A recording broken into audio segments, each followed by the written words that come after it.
마음이 대이동을 하고 있습니다. 이스라엘 백성들도 수천 년 전에 이미 이집트에서 430년 동안 노예 생활한 다음에 40년 동안 광야에서 본향을 찾아 민족의 대이동을 했지요. 가나안을 향한 민족의 대이동이었습니다. 사실 인생 자체가 나그네 아닙니까? 우리가 하나님의 뜻대로 이 땅에 왔지만 한 살 한 살 하나님의 본향에 돌아갈 때까지 이곳저곳을 떠돌아다니며 살아갑니다. 아무리 한 곳에 오래 머물러 산 사람일지라도 결국 이 땅을 떠나게 되죠. 모든 것과 이별할 준비를 하며 살아갑니다. 그래서 완전한 정착, 안정, 평안이라고 하는 것은 이룰 수 없는 꿈에 불과하지요. 본향을 찾아 떠나는 나그네, 순례자 된 인생을 가장 잘 표현하는 책이 바로 오늘 우리가 읽은 민수기입니다. 왜냐하면 민수기에는 떠나다라고 하는 단어가 89번이나 나와서 구약 성경에서 우리 인생의 순례자 된 삶의 모습을 가장 잘 드러내 줍니다. 이스라엘 백성이 이집트에서 나와서 광야 40년 동안을 갈 때 그들이 40년 동안 했던 일은 늘 짐을 싸고 풀고 짐을 싸고 풀고 늘 이동하는 것이었어요. 40년 동안 그들이 한 일은 결국은 가나안 땅, 본향을 땅에 순례하는 순례자의 인생이었습니다. 오늘 우리가 함께 읽은 민수기 10장 35절과 36절 말씀은 그 별명이 있는데 법궤의 노래라고 하는 노래입니다. 제가 사진 하나 보여드릴 텐데요. 이스라엘 백성들은 언약궤 또는 법궤라고 불러서 긴 가로가 한 1m 정도, 세로 높이가 한 70cm 되는 이 나무 상자를 40년 동안 광야길에 앞서 이동을 했습니다. 이 하나님이 이 법궤 안에 계신다고 생각했기 때문이죠. 다음 장 사진은 유대 광야 사진인데요. 오늘 민수기 10장에도 나와 있듯이 이 거친 광야에는 나무도 없고 풀도 없고 한여름에는 이 낮에는 40도가 넘었고 밤에는 영하가 내려가는 이 더위와 추위가 오가는 그러한 장소였습니다. 낮에는 하나님이 구름 기둥으로 이스라엘에게 해를 가려주시고 밤에는 불 기둥으로 우리를 보호해 주셨던 것이죠. 이 법궤의 노래라고 하는 모세가 부른 노래는 아주 간단합니다. 이스라엘 백성이 광야길 40년 동안 갈 때 하나님이 3일길 앞서 그들을 가셨고 아침에 먼저 일어나시고 또한 하루 종일 광야 행진을 하고 밤에는 이스라엘의 진영에 돌아오셨다는 것이죠. 우리 사람들이 인생의 고난을 비유해서 우리의 인생길이 광야 같다고 하고 내 광야 같은 길 왜 이렇게 고달플까라고 얘기하지만 그 광야길을 함께 가시는 하나님의 마음은 과연 어떠한가? 신앙인들은 생각하지 않습니다. 그래서 오늘 백성보다 3일길 앞서 가신 우리 주님의 마음은 과연 어떠했을까? 우리가 그 주님의 마음을 헤아려 보려고 합니다. 민수기 10장 33절은 하나님에 대한 중요한 정보를 알려줍니다. 이스라엘이 이집트에서 나온 다음에 광야길을 걸어갈 때 하나님께서 이스라엘보다 앞서 사흘길을 가셨다는 것이죠. 하나님이 3일 동안 사흘길을 앞서 가신 것이 중요한 것이 아니라 왜 그렇게 하셨는가? 그 이유를 아는 것이 중요합니다. 33절 말씀 같이 읽겠습니다. 그들이 여호와의 산에서 떠나 3일길을 갈 때에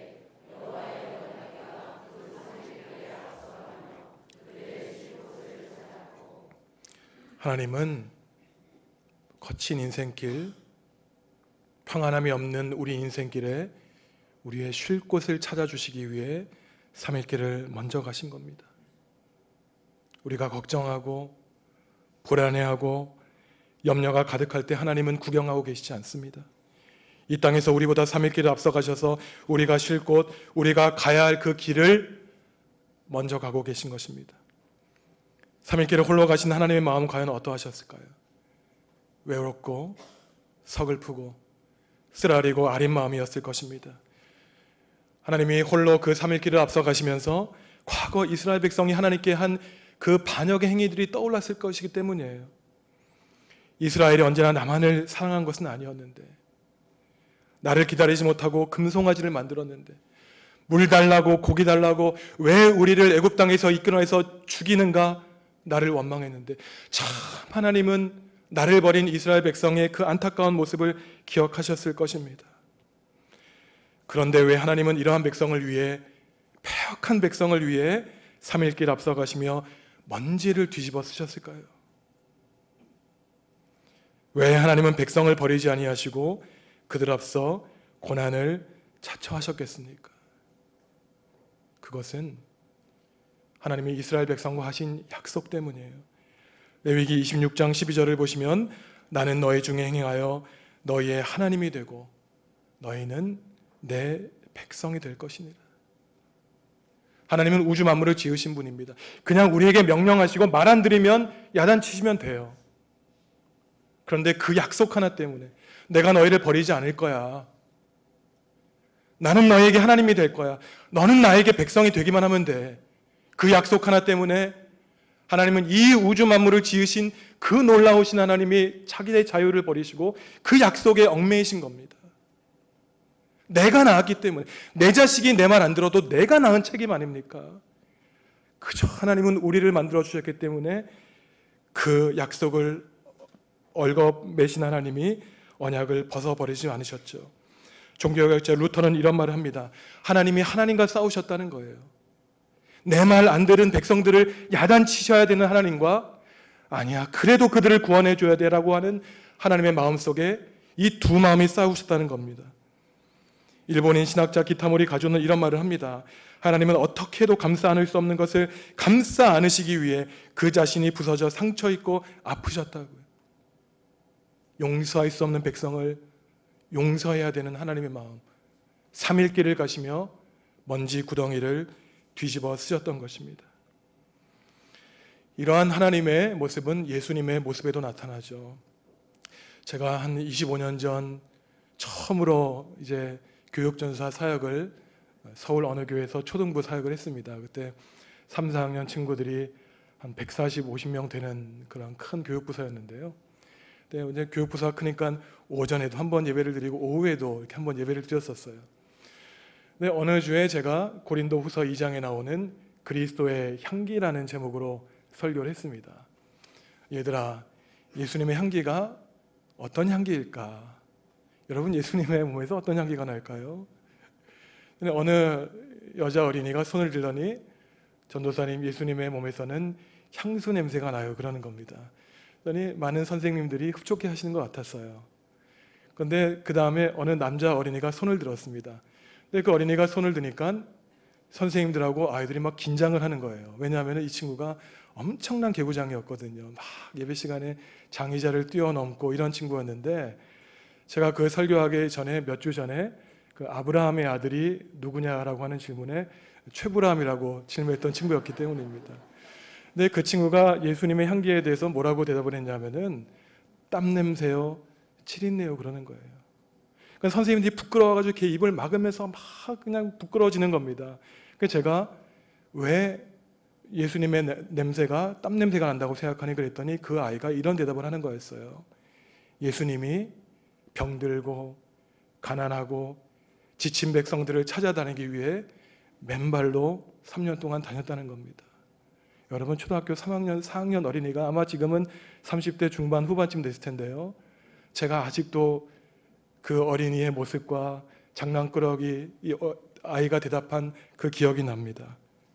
그 아버지의 그 아들 부전자전이라고, 하나님이 이스라엘 백성을 위해서 먼지 구덩이를 뒤집어 쓰시면서 광야길을 가셨다면 예수님도 죄인된 우리를 용서하시고 우리를 다시 살려주시기 위해서 십자가 지시기를 마다하지 않으셨던 것입니다. 하나님은 자기 혼자 광야에서 먼지를 뒤집어 쓰신 것이 모자라 죄인들을 살리기 위해, 의인도 아니라 죄인을 살리기 위해 자기의 독생자 예수 그리스도를 십자가에 처절하게 달려 돌아가시게 했던 것이죠. 3일 길을 가는 하나님의 마음은 과연 어떠하셨을까요? 지치고 피곤한 마음이었을 겁니다. 왜? 하나님이 삼일계를 앞서가신 둘째 이유는 이스라엘 대적을 물리치시기 위하였기 때문입니다. 저희가 35절 말씀 같이 읽겠습니다. 괴가 떠날 때에는 모세가 말하되 여호와여 일어나사 주의 대적들을 흩으시고 주를 미워하는 자가 주 앞에서 도망하게 하소서. 성경에는 하나님의 대적이라고 나타나 있지만 사실은 이스라엘 백성의 원수죠. 모세는 자신의 원수, 우리 백성의 원수를 물리쳐 달라고 하면서 하나님의 대적을 물리쳐 달라고 하나님께 부르짖는 것입니다. 우리의 방패, 우리의 군사가 되어 달라고 기도하는 것이죠. 하나님을 조르고 있는 것이에요. 하나님은 이스라엘 백성의 대적, 자신의 대적을 물리치기 위해 뒤에서 구경하고 계신 것이 아니라 가장 앞서서 그들과 싸움을 벌이셨던 것입니다. 광야를 둘러싸고 있는 온갖 대적들을 이겨내기 위해서 하나님은 한순간도 긴장을 풀고 편히 쉴 수만은 없으셨던 것이죠.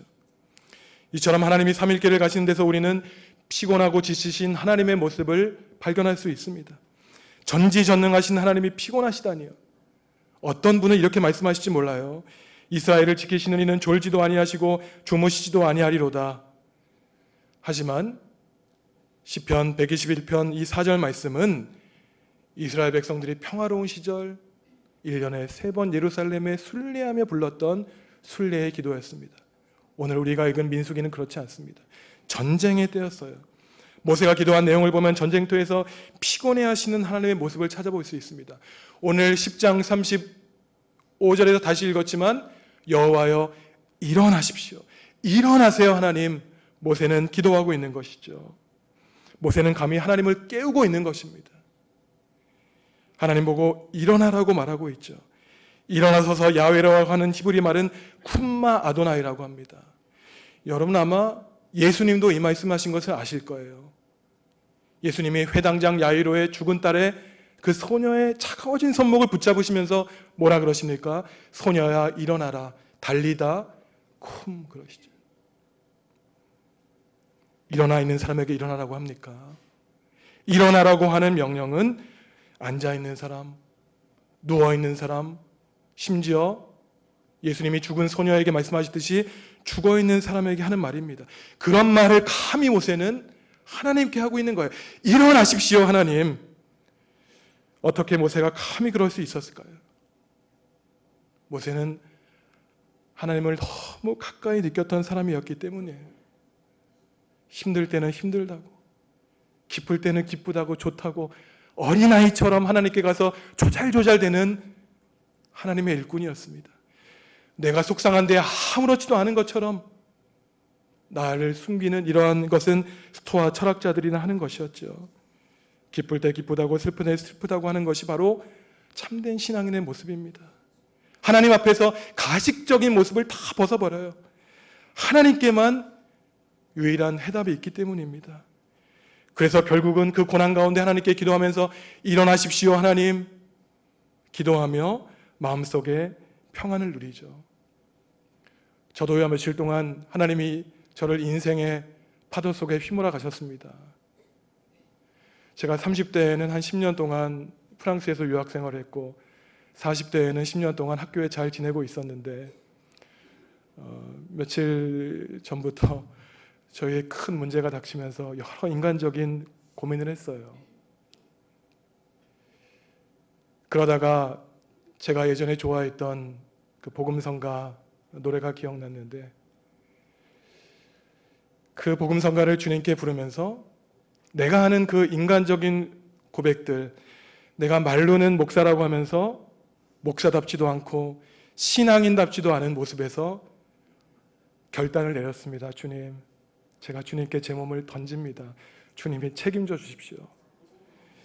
날마다 순간순간마다 우리 앞에 어려운 일을 보지만 주님이 우리에게 힘내 주시고 우리에게 위로함 주십니다. 저희가 같이 날마다 순간순간마다 찬양하시겠습니다.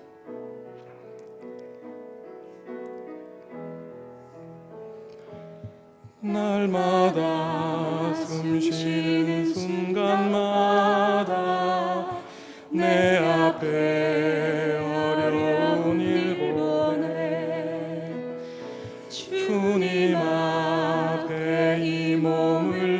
맡길 때 슬픔 없네, 두려움 없네. 주님의 그 자비로운 손길 항상 좋은 것 주시도다. 사랑스레 아픔과 기쁨을 수고와 평화와 안식을 날마다 주님 내 곁에 계셔 자비로 날 감싸주시네. 주님 앞에 이 몸을 맡길 때 힘주시네, 위로함 주네. 어린 나를 품에 안으시사 항상 평안함 주시도다. 내가 살아 숨을 쉬는 동안 살피신다 약속하셨네. 인생의 어려운 순간마다 주님 약속 생각해보네. 내 맘속에 믿음 잃지 않고 말씀 속에 위로를 얻네. 주님의 도우심 바라보며 모든 어려움 이기도다. 흘러가는 순간순간마다 주님 약속 새겨봅니다. 우리 앞에 하나님이 계시기에 어떤 일을 당해도 우리는 두렵지 않습니다.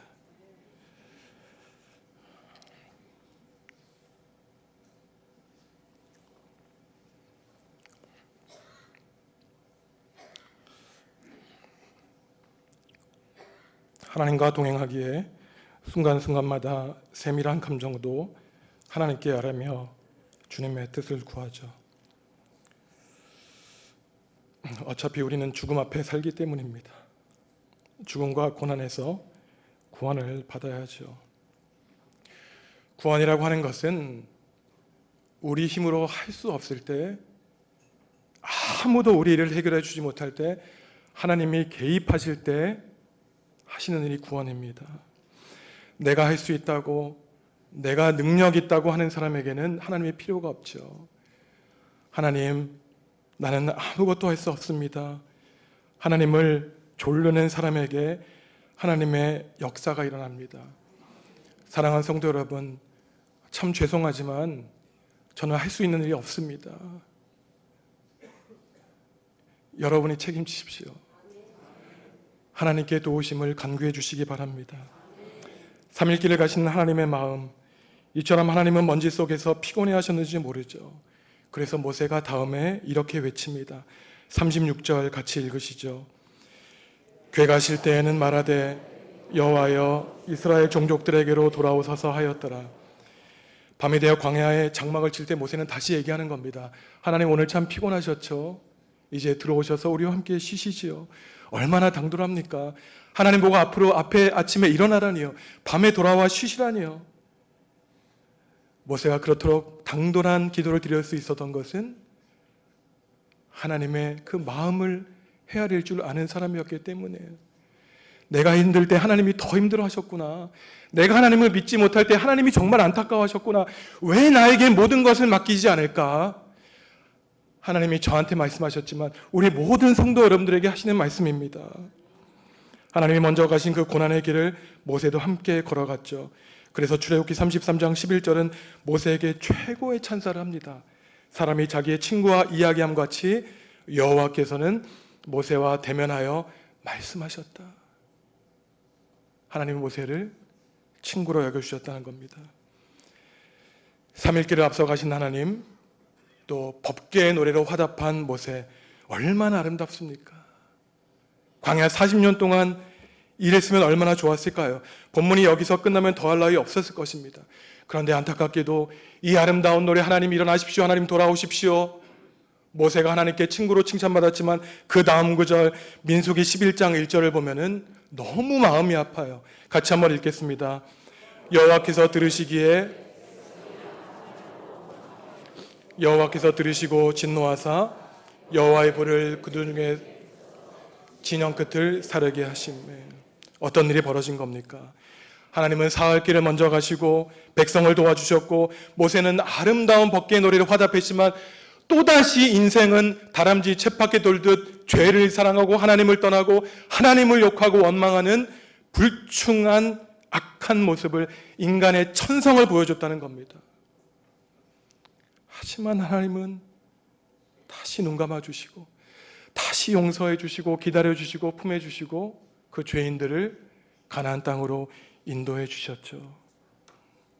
죄인을 구원해 주실 뿐만 아니라 구원의 도구로 삼아 주셨습니다. 사랑하는 백성 앞에 눈이 먼 가련하신 하나님, 그 사랑 때문에 배신당할 것을 아시면서도 사랑을 포기하지 못하시는, 그 희망을 놓지 못하시는 그 하나님, 제자들에게 버림받고 배신당할 것을 아시면서도 십자가를 지신 예수님의 모습이 이 사흘길을 가는 여정 가운데 나타나죠. 사람의 반응과 상관없이 하나님은 40년 동안 그 좁고 답답한 법궤 안에서 먼지를 뒤집어 쓰시며 광야길을 묵묵히 걸어가셨던 것입니다. 그래서 어느 신학자는 이러한 하나님을 기억하시는 하나님이라고 불렀죠. 우리 위에 3일길 앞서가신 하나님, 죄인을 위해 십자가에서 피 흘리신 예수 그리스도, 삼위일체 하나님은 지금도 우리 앞서 3일길을 걸어가고 계십니다. 이런 하나님의 마음은 여전히 아프고 지친 마음이겠지요. 하지만 이제 우리는 그러한 하나님의 마음을 헤아리기 원합니다. 우리 앞에 십자가 지신 예수 그리스도의 십자가의 남은 고난을 우리가 함께 짊어지고 나아가기를 간절히 바랍니다. 함께 기도하시겠습니다.